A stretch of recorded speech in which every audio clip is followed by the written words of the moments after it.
your fire burn. Let your fire burn.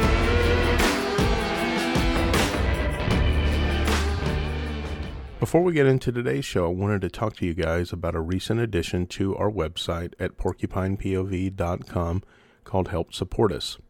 Through this portal, you can support us one of two ways. First, through direct donation, which of course we always appreciate, or the second one, towards the bottom of the page, there is an Amazon link. If you utilize this link, anything you purchase within the following 24 hours, Amazon will pay us a small advertising fee. And if monetary donations aren't really your thing, that's absolutely fine. If you could leave us a 5-star review on your favorite listening platform, that will help us out tremendously as well. As always, we thank you for listening to The Porcupine Perspective, and without further delay, here's today's show.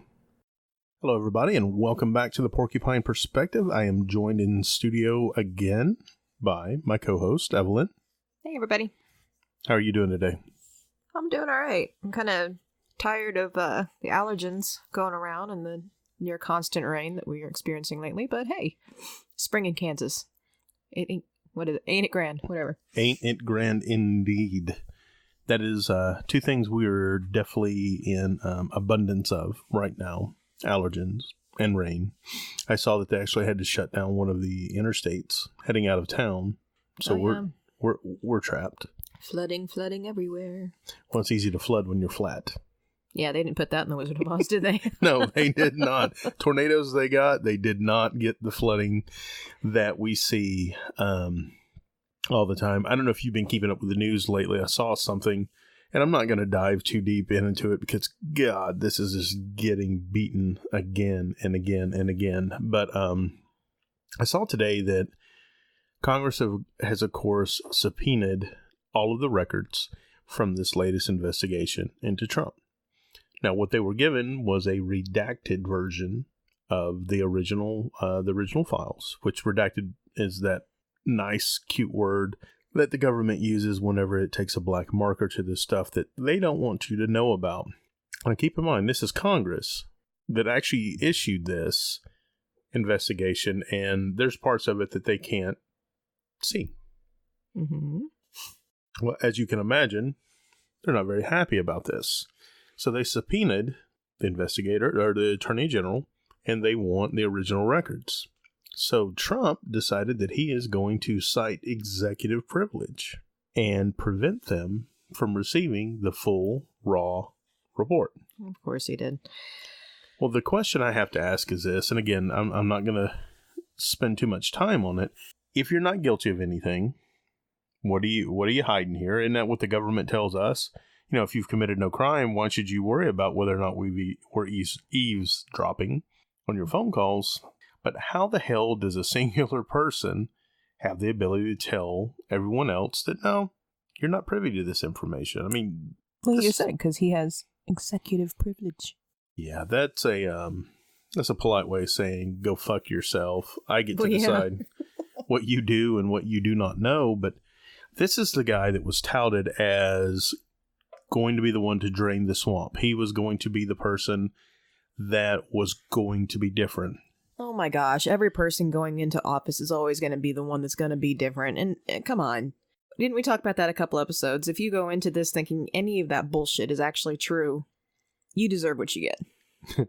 Just throwing that out there. Yes, that is a good way of putting it. But it reminded me of something that happened in 2017 with Trump. That was when we were supposed to get access to the JFK assassination files. And on the eve of the release of the information that we have been waiting for 25 years. Longer than that, wasn't it? It's in the 60s. It was, but this last... and I don't know why the article quoted 25 years. I have to assume that was when it was put under lock and key, or that lock and key was resecured. Okay. Again, I think they can only do it for so long, and then they can reinstall the lock and key. He cited that it would be an issue of national security if the information got released. So you got to ask yourself this question. What is it that your government is afraid of you finding out from 50 years ago? How bad must it be that they have got to keep lids on it? Or do they just want to keep the conspiracy theories flowing? I Yeah. mean, come on. And you could say that. I have nothing to say against that, but I'm going to lean more towards mine, not just because I'm always right, but because I Yeah. Boy, I bet your wife loves hearing that. If you think I am dumb enough to tell her that, you've got another thing coming. In that case, just like you said, I would get what I deserve. And yet she listens to this podcast, so... Nah, she would never do that. Yeah, She's how got to dare put up your with wife me. support you in your endeavors. Yes. Anyway. But it's just interesting to me that information is that dangerous even now. I don't think anyone is even still alive that's at least in power that could be affected by this. So what do they have to hide? And maybe you're right. Maybe they want to keep the conspiracy theory going. I think it's more likely that there's some stuff in there that they really do not want the American public to know. Yeah, but I think it was a couple episodes ago when we were talking about the whole WikiLeaks thing. You got to wonder if there was any reason. I mean, they've kind of already gone through the whole airing of dirty secrets, and it didn't make a bit of fucking difference. It really didn't. No, I disagree with you. We found out, like we talked about in the episode, we found out about the Samsung TVs with the Archangel. Right, but again, we also mentioned the fact, or maybe it was me that mentioned the fact that did anyone really doubt any of this was going on anyway? I mean, seriously. I think at some level most people have to. Or why would you perpetuate the cycle? I think most people are selling themselves on, no, it can't be true. There's inherent good, that the government is a benevolent force for you've good. Been practicing. I have been That's practicing. so cute. Yeah, you're not going to catch me again on that word. Damn it. It's going to happen. Not on that word. Mm. But anyway, it was just an interesting story that I saw, and I've probably spent more time on it than I promised, so I apologize to you guys, but it's very interesting. When you talk to people that are still voting, still very much part of the process, are libertarians that think that they can change what's going on in the government by voting, by activism, or anything else. I don't believe it's possible, guys. But once upon a time you did. No, that's true. And I've actually been wanting to ask you, in something along those lines, when you went through this big shift, I know it took you a little bit of time to kind of land where you are now, but how did your family react? I imagine they had a lot of questions for you.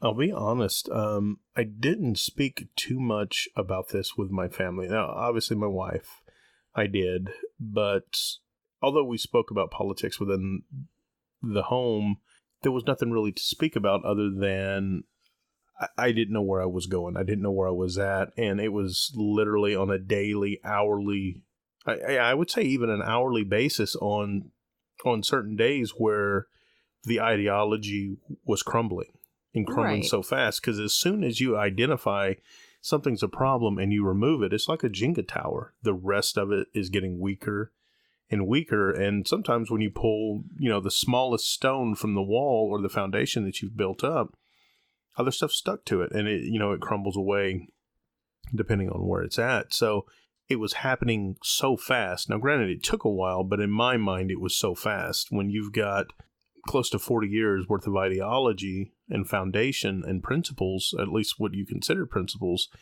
built up, if it takes only a month, or I don't even know how long it took. It wasn't something I was actively watching because I didn't realize what was going on. There was no end in sight. There was no goal in sight. It was right. But I'm speaking more to when you had kind of hit your landing zone, so to speak. Does that make sense? Okay. When everything had crumbled and you had relayed the foundation. Back to bedrock. Back to bedrock. There you go.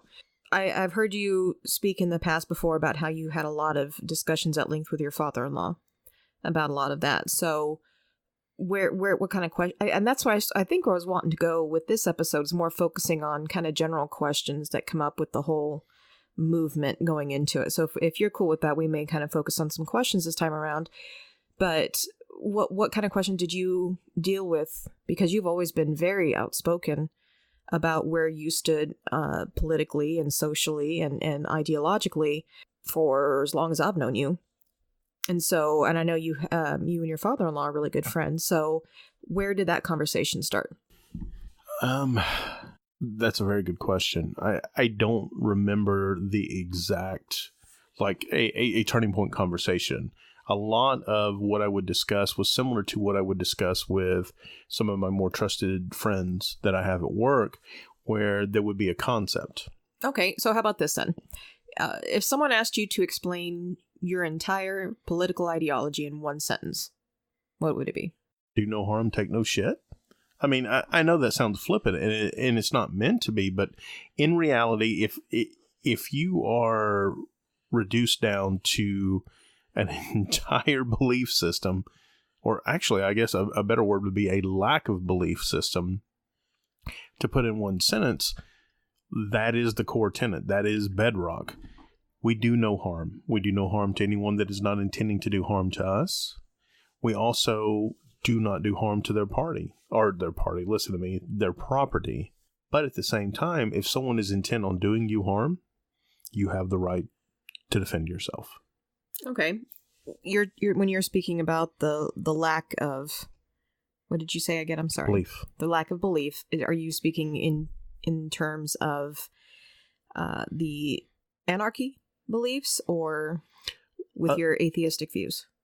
Well, I guess it could go both ways. I know we typically haven't broached much on religion within the podcast, but I guess it goes both ways. But the reason I say lack of belief is I don't believe that there's an actual quote-unquote system. There's not a set of guidelines beyond that dictate how we interact with each other as human beings. I can't harm you. You can't harm me. Any deviation from that, unfortunately, means you forfeit a part of your own self-ownership, that you are at a point where the other person can defend themselves against you or your property. But it doesn't imply a structure. It doesn't imply organization. All it says is we can't violate these core rules. These are the core rules that we have to voluntarily work with each other. Okay, so your core rules and the voluntarism is essentially what forms anarchists, where their views are. I would say so. There are so many people that call themselves anarchists, and this is not going to be one of those where I'm an anarchist but you're not kind of deal. Here's my view of the definition of anarchy. For me personally, and I've even changed this definition slightly from when we started this podcast, but it's the not disbelief, but the rejection of coercive hierarchy. I'm sorry. No, you're fine. I just want to give a quick explanation to anyone that hasn't heard it. Early in the podcast, and hopefully this is a sign to show you that even myself am still growing, I would usually assert that anarchy is just the rejection of hierarchy, which is in its definition. The problem with that is that even within a voluntary negotiation, whether it be an employee-employer relationship, a trading relationship, seller-buyer, there is a hierarchy that is established voluntarily. Anarchists, in my opinion, do not necessarily reject that particular hierarchy, but they do reject coercive hierarchy. Now, here's my caveat. There are going to be people that are going to say they have a better definition of anarchy, but I am willing to bet you are going to hear the word "but" in their definition, whether it be implied or stated. If there's any deviation from that core, that tells you they are manipulating the definition to their own belief system, and they're deviating from that belief system. For instance, if I said, well, I don't believe that the government should initiate force against people and force people to pay taxes, but I believe the government should play a role in national defense. That's a very evident but there. You are refuting your original premise that the government does not have the right to initiate force or violence against its people. And unfortunately, that's kind of In many ways, what libertarianism does. And that's why a lot of people fall very quickly out of libertarianism into anarchy. Well, what is the difference between libertarian and anarchy? One believes that in no way, shape, or form is anyone else authorized, or no one else has the power to rule over anyone else. The other one believes that there's exceptions to that rule.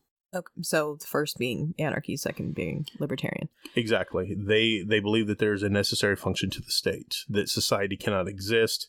The thing is, anarchists are not trying to fix society. They are trying to give the individual the ability to make a decision whether or not they want to be part of society or not.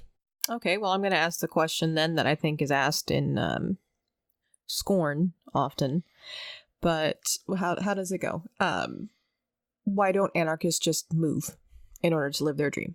Go make your little slice of utopia and just, if you don't like it, GTFO. Well, holy shit, I never thought about doing that. Well, fuck, I'm out of here. Yeah, if it was that easy. No, it is said in Scorn, and the majority of the time I hear it, it's very sarcastic. Well, you know, if you don't like the way things are, then would you say GTFO? Get the fuck out. Okay. Well, I'm not going to be doing that. I have a middle school kid, so I hear a lot of, GTFO, acronyms for the words they're not supposed to use. Pretty much. I guess that's one way around it. It's pretty simple, really. There's nowhere on planet Earth where you're not going to be subjugated to the rule of someone else. We talked about the two people in Thailand just off the coast that tried to do that very thing. Well, in some logical sense, then, would that not suggest the possibility that maybe as human beings we're just not capable of living that ideal? That it is a utopian ideal? No, not at all. The only thing that suggests is that everyone else wants to control you. No one else wants to see a free individual. They are so worried about what it is that you may or may not be doing over there, that it may or may not be regulated by some government, by some shadow agency, whatever you want to call it. They can't let you be. They want to know, are they smoking that plant over there, the devil cabbage? Cabbage. The devil cabbage. Oh my God. Are they? Yeah, you know, that's what leads you to listening to jazz music and dancing with your clothes off, and maybe even devil worship. Who knows? I guess you'd have to believe in that concept as well, but that's a whole nother subject. But everyone is so worried about what everyone else is doing. It has nothing to do with we can't. It's just that people will not allow it. The question is why? Why do you give a fuck what other people are doing? We see it on social media all the time. Oh my God, they said this word. Oh my God, they implied this. Oh my God, they don't like this. So that means they're insert protected class phobic right now. They're transphobic, Islamophobic. They're blah, blah, blah, blah, blah, blah, blah. Who gives a shit? You don't like the people anyway. Why are you worried about it? Okay, I can see where you're coming from on that. To get where you're wanting to go, it's obviously not going to be an easy journey. You're going against lifetime establishment of thought and belief systems and things like that. So it's going to be a hard-fought journey, clearly. So how is the pursuit of a stateless society of anarchism realistic and desirable with the mountains that you're going to have to climb? One, is it realistic? And two, is it...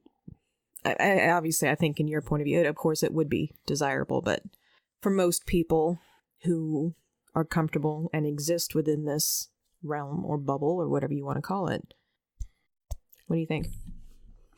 That's a little tougher. Is it realistic? I guess we'd have to define, what we mean by realistic. Is it something that's attainable? You just said no matter where you go, you're going to be under subjugated under some kind of rule. And you're correct. And that's if you do it above ground. And what I mean by above ground is I don't mean like bury yourself above board. Maybe that's, yeah, thank you for correcting me. Continue. You're fine. Anyway, I truly, do you think you could go find a spot in the woods deep enough that no one would ever find you? Yeah, I imagine someone could, and you could live that lifestyle, but I don't think that's what anarchists are necessarily after. They want the ability to interact voluntarily with the people they want. The problem is the middleman, the people that are deciding what you can and can't do. That's why I'm asking, though, is this goal a realistic one? What are the odds of the middleman and everyone from that point upward or forward?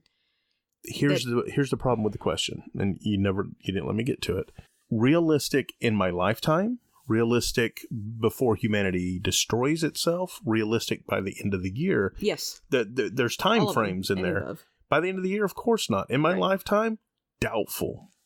Before the time humans kill themselves, honestly, I'm going to say this now. I'm going to assert it with no evidence, but honestly, I don't think there's a future for the human race unless we go down this path, because this is the only way where these wars are going to stop. This is where genocide is going to stop. When we learn to work together cooperatively and we no longer have these labels and these badges and all this other bullshit that people can look at and decide whether or not they like you without even knowing you. Again, I think a lot of it's coming down to human nature. I really do. There's a level of suspicion that is always going to exist person to person because you never know what's going on under the surface. But why do we care? For me personally, I care when it comes to the protection of my kids. Correct. Arm yourself. No government is going to protect you from that. Correct. I get that. But I'm saying when it comes to that level of suspicion that exists when interacting with other people. Sometimes even people that you know, you're always going to have that level of hesitation when it comes to those interactions. Okay. I'm in agreement with you, but I'm going to ask you the question. Then why in the fuck would you let them have the power to vote someone in office over you? If you're suspicious of their motives and their motivations, why in the hell? And I know you don't vote, so obviously this isn't aimed at you. This is aimed at the listener.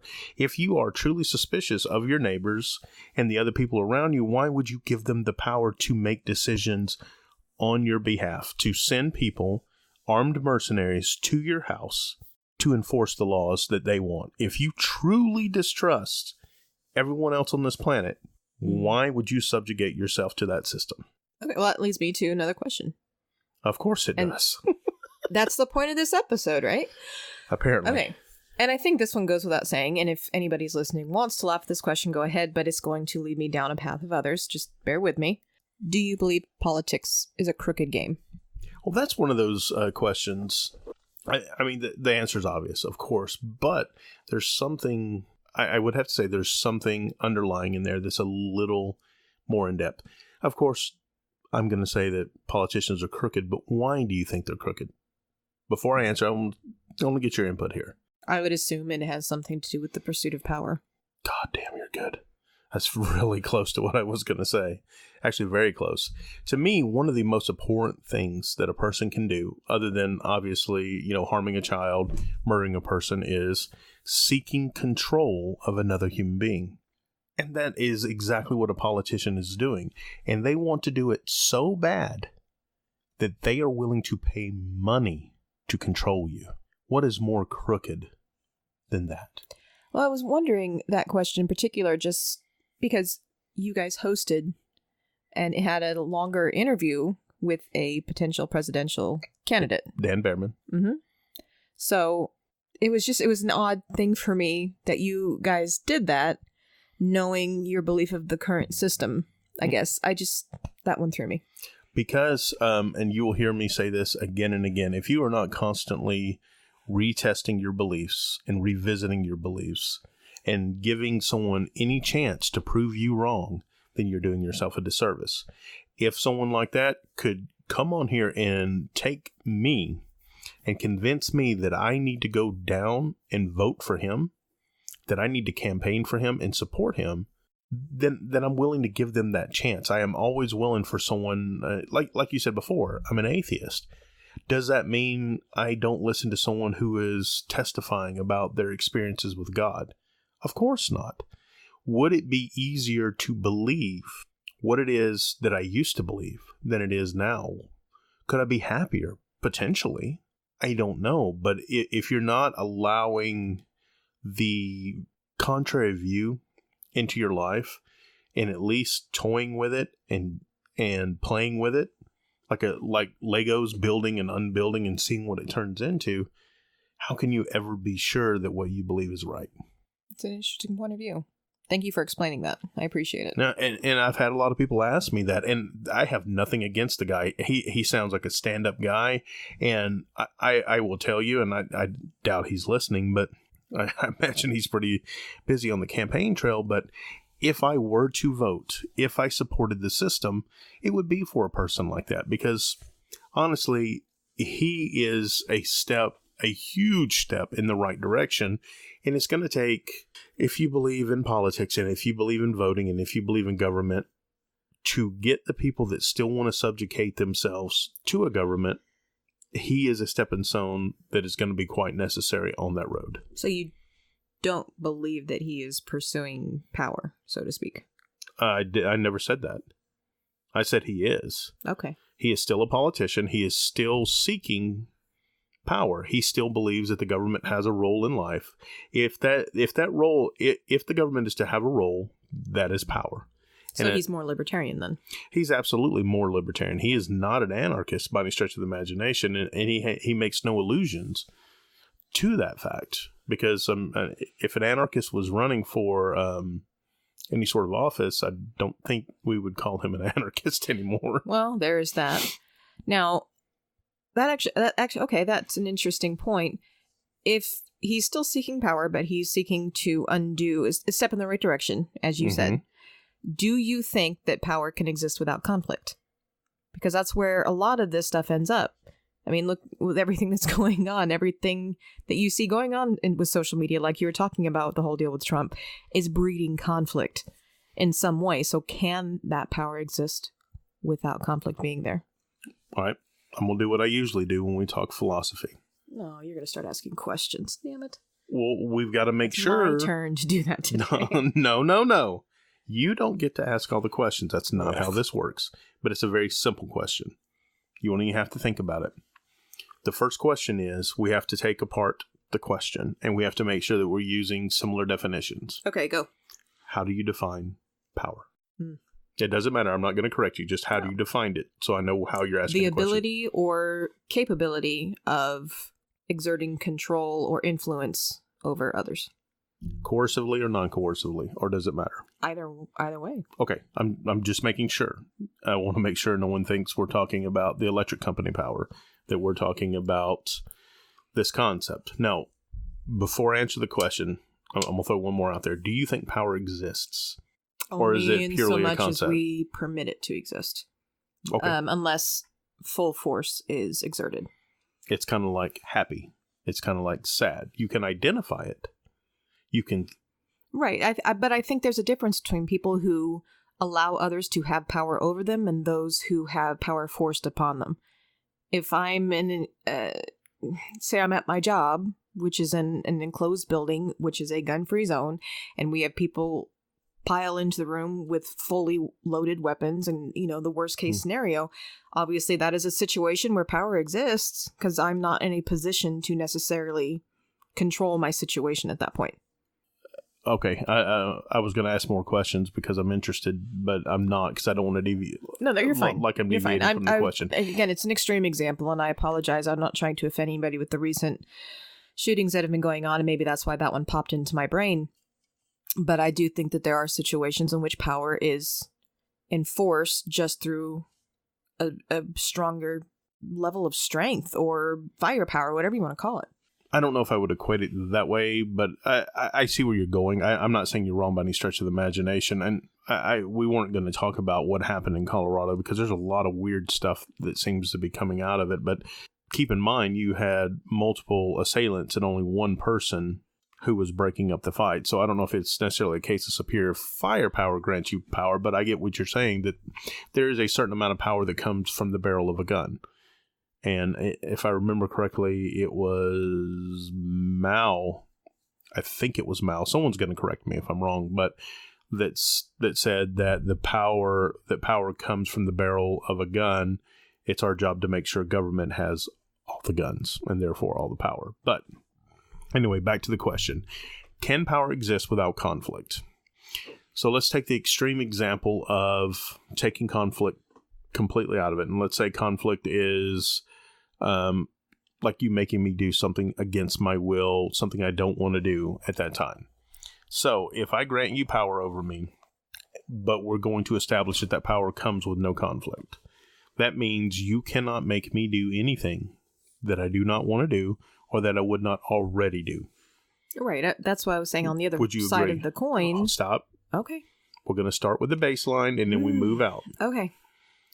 Would you agree with that statement that in order to have no conflict, you could only ask me to do that which I was already prepared to do or wanted to do? Otherwise, there would be resistance and conflict. Right. That's what I was... Okay. That's our baseline. Stop. Here's my question to you. At that point, do you have power over me? No. Exactly. You have no power because I'm already doing what I want, what I would have already been doing. Power does not exist. There's no power hierarchy in a state where there is no conflict. Now, you asked me to do something that I don't want to do. Now we have conflict. To determine whether or not you have power or not is whether or not I do what you ask, in spite of it being something I do not want to do or I disagree with. Would you agree with that? Yeah. All I'm doing is establishing parameters here. So no, you're fine. I'm also thinking along other lines, so you're fine. Go ahead. No, please do. But that from there, it's just varying degrees of conflict and power. I would argue that the more conflict there is, but yet the people still do, as the person in control wants to ask, the more power they have over them. Okay, well, do you look at conflict and coercion as being one and the same? I mean, think about it. Absolutely. Okay. It would have to be by that definition. Right. So I was going to say, like in my household, my kids don't want to do their chores. One of them is almost a teenager and... Yeah, you're going to be there for long, buddy. I don't want to hear it. Shut your mouth. But, anybody who has kids knows the conflict that comes with getting their shit done. So a lot of times it ends up being coercion to a certain point. Like, hey, if you want to go do this thing you want to do so bad, this has got to be done. Sorry. Yeah, that's the definition of coercion. Correct. Thank you. I got it right. So, again, that's an enforcement of power, but not necessarily like what I would put into my mind as being a direct conflict. It is a direct conflict. If they're doing something they don't want to do, there's a conflict. Would you ever have a conflict telling one of your children to go play video games? Well, it depends on the video game, but yeah. All right, let's not argue semantics. Well, Most likely you would not have that. Would you have any arguments telling your kids to eat pizza, lots of pizza, or lots of ice cream? My kids as much as they wanted. Not. Okay. So I would argue in opposition that as long as there is no conflict, there is no power, because that individual is doing what they would have done anyway. You can say that you have the power, but power is only evident when people are doing what they don't want to do or what they would not normally do, and doing what it is the person that quote unquote has the power asks them to do. So for those of you that are listening to this, this is actually yet another reason to maybe abolish the state. Those of you that would like to see conflict disappear from our lives, or at least lessen in our lives, it's evident that we are going to have to get rid of that authoritative force that is asserting power over our very lives in order to reduce or remove this conflict that we feel on a day-to-day basis. Come on, give me some more questions. I've got to rack my brain here. Hold on. Okay, so you were just talking about the state. Sorry, I wanted to take a minute to think about that. This is something I heard you embroiled in with a friend of yours, actually not too long before we got onto the podcast tonight, regarding your issue with the state educating students on politics. You felt it was a conflict of interest. So would you elaborate on that? I actually thought that was an interesting point. Go ahead. One of the things I was discussing, a question had popped up on one of the social media platforms that we operate on, and the original question was, at what age do you feel is appropriate to engage or teach children about politics? Now, of course, I saw that, and my immediate reaction is, well, at the earliest age that they could understand it, but how much of that lends to indoctrination? would your children choose the right thing if they had never been instructed what you wanted, what you desired, what the state wanted, what their friends wanted, what society wanted? So it inevitably led to this question, which was, if the state, through the state educational process or state educational system, was the only one or the main one that was introducing your child to politics, would that not be a conflict of interest? Because, of course, they want to self-sustain, much the way that any organism here on planet Earth its primary drive is to survive. The state is much, in my opinion, is very much like one of those organisms. And giving it the ability to teach our children, to indoctrinate our children, to use a harsher word, to me seems like something we should avoid. But it doesn't answer the original question. And it's something that I posed to you, and we never really got around to a specific age. And I don't think you can get to a specific age, for instance. I think it's impossible to dictate the age. I think it depends on the family, the parents, the child, the personalities involved, the situations that are going on socially and politically at the time. I think there's so many variables that go into it. It's impossible to say, well, they need to be 10 years, 4 months, and 3 days. You can't do that. Okay, well, I've got another way to pose this question. Let's pick three uglies. Don't roll your eyes at me. You haven't heard what the uglies are. In which order do you feel it is most important to introduce your child to these concepts? The 3 concepts, in no particular order for myself: sex, religion, politics. Which one should be introduced first, middle, and last, and why? Well, no, that's a heavier question. I don't know if that's one that I can just answer kind of just at the spur like that. Well, I think that also depends if you have girls or boys. When our kids, when I was pregnant with my first child, my husband and I had an agreement that the sex talk would happen with him if it was a boy, and with me if it was a girl. And fucker that he is, we have 2 girls. So those both fell on me. So the sex talk, I think, kind of just happens naturally. I don't think it's something most parents seek out to have a conversation on willingly and quickly. I think that one kind of happens organically when the curiosity is there, and hopefully you handle it in the right way, and not only teach them what it is, but why it's important to wait until your body is done growing, and what makes it wrong for anybody to behave in an inappropriate way before you are ready. And I'm not going to go, this isn't a sex ed conversation, educational hour, but no, I think early on it's important to establish with your kids what we did with our girls was referred to it as their bathing suit area. That's theirs. And if anything were untoward happen within those areas, to let us know. I think, most parents have that talk.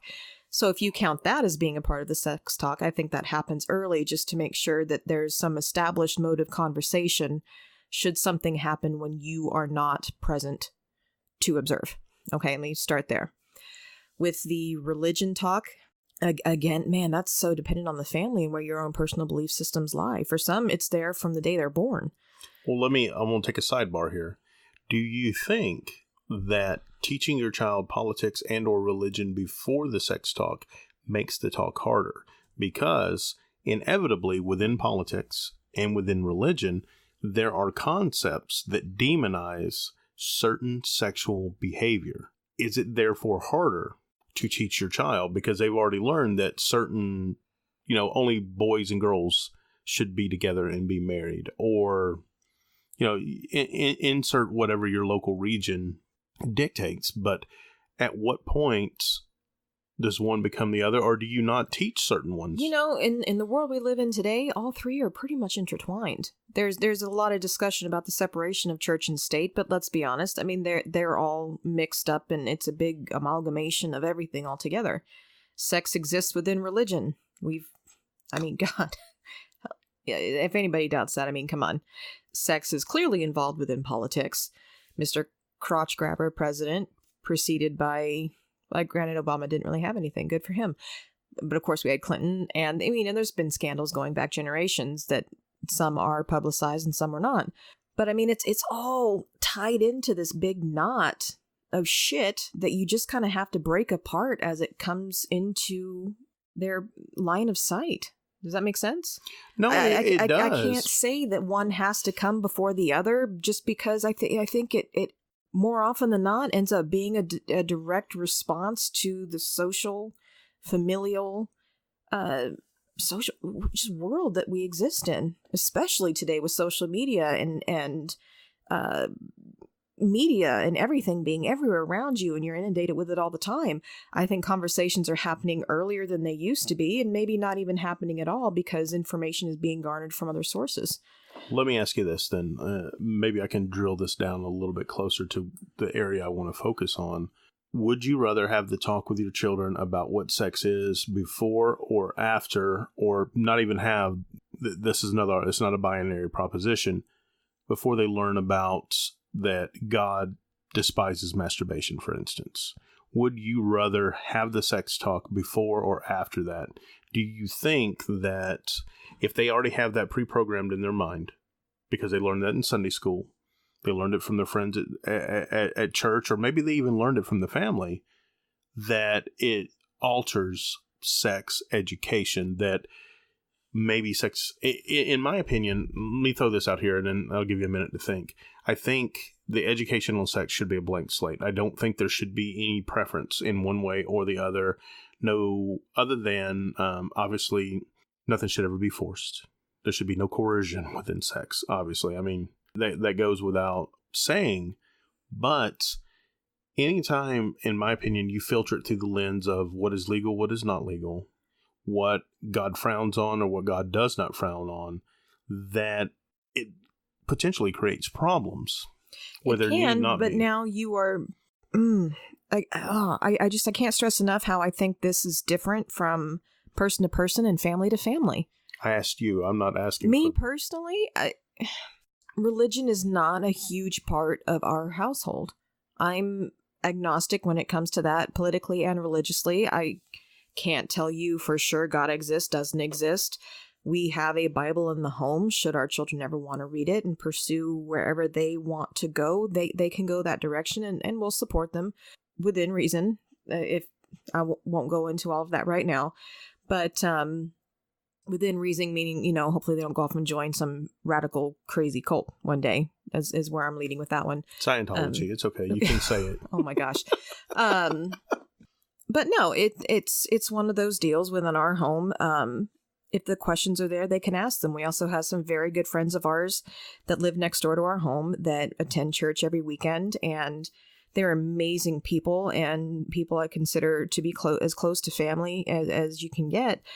And should they have questions, they can also seek answers from that medium, as I know they won't discourage anything that we've spoken of in our home. They'll answer the questions from their perspective as well and give them that point of view. And I'm absolutely open to them exploring what gives them meaning in their life.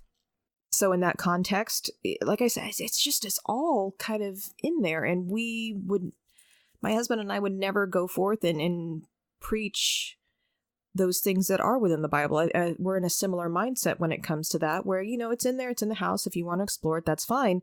But we go by the teachings of, leading your life to be as decent a person as you can, and close to the principles that you've spoken of, where you do no harm, you don't force your will upon others, and you just seek to just live your life as a decent, hardworking person.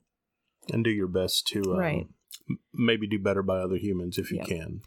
And when it comes to sex and politics and all of that, those have always been, we encourage questions as much as possible. If you have a question, ask it. We may not be able to give you the answer. And if we don't know it, let's try to find it out together. Let's ask other people. Don't look at one person as being an expert on anything. Go and ask and learn and read and just search.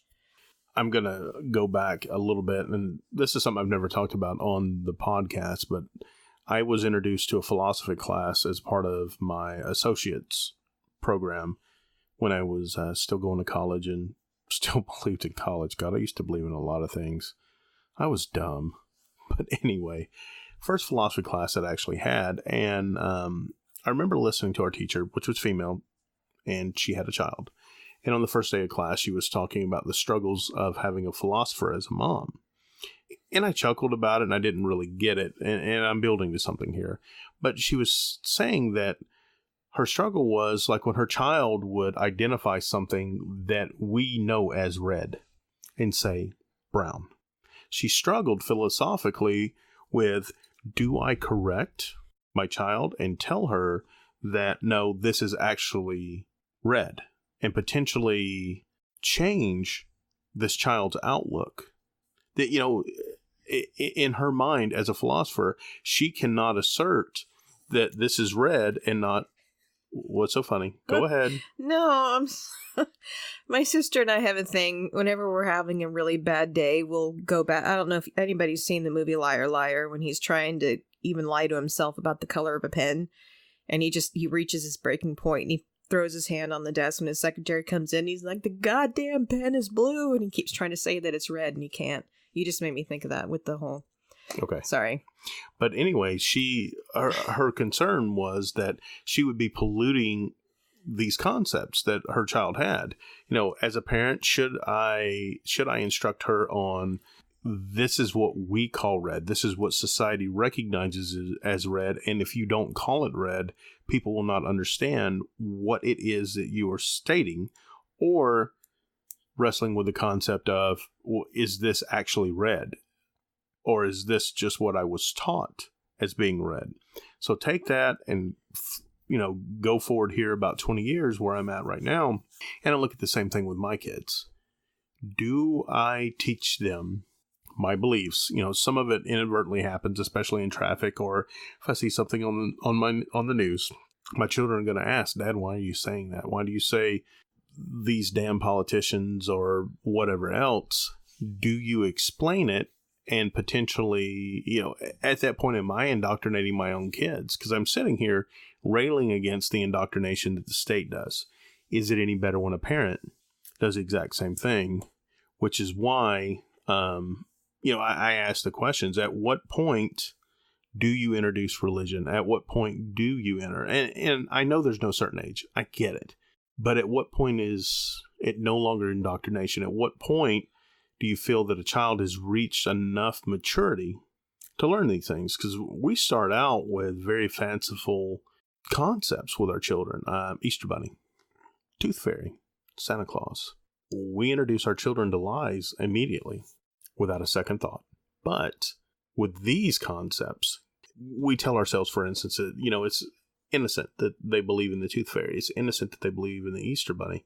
Is it innocent for them to believe that government is a benevolent force for good? That's twice in a row. Come on. You're not going to give me any props? No.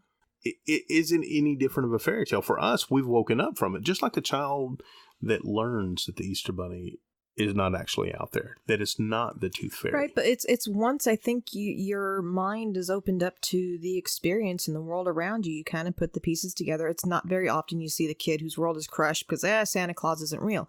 Does it happen sometimes? Of course. Yes. But even with my own kids, my youngest is still kind of in the Santa and Easter Bunny stuff. But with my oldest, she just kind of gradually fell out of it and kind of had the, I'm pretty sure mom and dad are doing this. It didn't have any kind of scarring effect on her. I don't have any scarred effect from when I believed when I was a little kid. You know, and in fact, it was kind of cool going, mom and dad went through a lot of trouble to try to create a fun world for me. And it came from a good place. It didn't come from a place of control. Granted, I think it was a harsher reality for you who had stronger roots of belief within the system that we had. And like you said, I mean, it shook you to your core when that one came loose. I never really had that. I think I was more, I don't want to sound holier than thou on that, but I think I had my eyes open more than maybe you did growing up and seeing the hypocrisy that existed within the bipartisan system as we have set up now. And some of the, but also you're looking at it going, well, it's it's, what is it? The ball's rolling on its own now kind of a thing, where was it that too big to fail kind of a thing? I don't know. But I think part of that came from the way I was raised in, seek your own answers. Don't ever take anyone else's word for gospel. Look for yourself. And Right. that went into all areas of life. So again, having the fantasy world as a child, you kind of grow out of that. And I never went into the adult fantasy realm of looking to the state or the government as a The savior. Tooth Fairy, the Yeah. Easter Bunny, and Santa Right. Claus there to bring you stuff that you truly don't deserve. You Well, didn't some kids earn. do. But no, and you're right. I grew up in a And more most kids do. no, most kids do. Well, you lose a tooth, do you deserve $1? I don't know, but at least at the adult level, do you deserve what the government is providing? No, because it was stolen. At least, like you said, I'll harken back to that. At least what comes from the Easter Bunny, Tooth Fairy, and Santa Claus was not stolen. It came from a place of good. So I will absolutely grant that. But I think a lot of those that are among us in society still believe in that fairy tale. They just call it something different. Yeah. But yeah, and you're right. Also, for me, I grew up in a very authoritative household. I grew up respecting authority, that you don't question authority. These are words written in a book, and you do not question what the words state. So, Right. But I mean, we also live in a time now where we have more access to information at our fingertips than we did before. Even in a more controlled household, it's there. So, I mean, the ability to get to it, to answer questions you may have and not rely upon a single source is something that exists now, more so than I think it did when you or I were growing up. I would agree with that. I would agree we have much better access. Much better access. Well, guys, that's going to bring us to our final thoughts. As a society, we have access to information which is growing at an ever-increasing rate. The question we have to ask ourselves is this: how do I determine bad information from good information? We at The Perspective believe that questioning what is being asserted is a first good step. Starting from a position of disbelief, examine the evidence presented. Do you believe it to be true because it will reinforce your worldview, or is it due solely on the evidence itself? Constantly test and retest your beliefs, even to their breaking point, and only then can you be reasonably sure that what you believe is as certain as you can be. Always look back over your shoulder. Waiting around to make your move. Don't hold back, come on and get down to it. Live your life the way that you wanna.